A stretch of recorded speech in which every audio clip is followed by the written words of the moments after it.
Ramakrishna mission സ്ഥാപിതമായ വർഷം 1897. രാമകൃഷ്ണ മിഷന്റെ സ്ഥാപകൻ സ്വാമി വിവേകാനന്ദൻ. രാമകൃഷ്ണ മിഷന്റെ ആസ്ഥാനം സ്ഥിതി ചെയ്യുന്നത് ബേലൂർ, കൊൽക്കത്ത.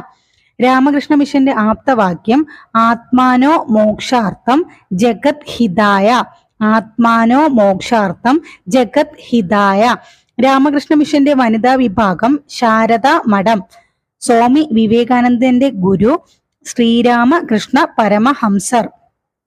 ദക്ഷിണേശ്വരത്തെ സന്യാസി എന്നറിയപ്പെടുന്നത് ശ്രീരാമകൃഷ്ണ പരമഹംസർ. അപ്പോൾ രാമകൃഷ്ണ മിഷന്റെ ആപ്തവാക്യം ആത്മാനോ മോക്ഷാർത്ഥം ജഗത് ഹിതായ. ഗീതയിലേക്ക് മടങ്ങുക വിവേകാനന്ദൻ. വേദങ്ങളിലേക്ക് മടങ്ങുക ദയാനന്ദ സരസ്വതി. പ്രകൃതിയിലേക്ക് മടങ്ങുക റൂസോ. ബൈബിളിലേക്ക് മടങ്ങുക മാർട്ടിൻ ലൂതർ കിങ്.